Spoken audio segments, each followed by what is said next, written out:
The event, put together by the African Union Commission, United Nations Economic Commission for Africa, UNIDO, and the Office of the Special Advisor for Africa, is aimed at charting a new course for a prosperous Africa based on inclusive growth and sustainable development.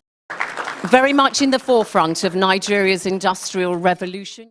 Addressing participants comprising a number of African leaders and development partners, President Muhammadu Buhari identified power shortages as the bane of Africa's development. He said while Nigeria is working on a comprehensive overhaul of the power sector, there is need for the continent to enhance regional and cross-border cooperation as well as safeguard the interests of local production in an area of rampant globalization. I call on all African countries, development partners, and the organized private sector to embrace collaboration for Africa to achieve full industrialization by 2030. This is our ticket to shared prosperity. Other African leaders gave their countries' perspectives on the new vision for Africa's development, while development partners reassured commitment towards achieving the objectives as contained in Agenda 2030.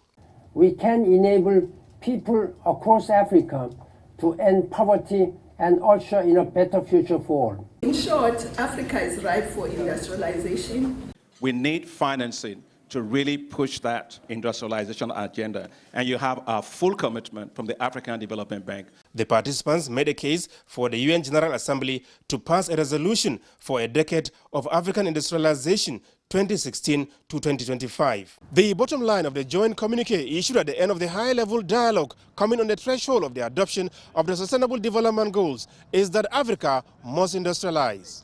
President Muhammadu Buhari also participated in the African Union Peace and Security meeting at the AU Observer Mission in New York. The closed-door meeting, attended by African heads of state and government, focused mainly on the issue of South Sudan. Why and how can we fail in our own circumstances to handle challenges to peace and security in Africa today? Some countries that are mediating have taken sides in the conflict in South Sudan, thereby complicating matters.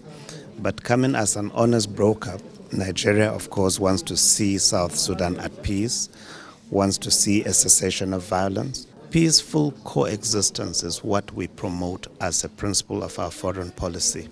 And this is why Mr. President himself is attending this summit to give flip to this principle.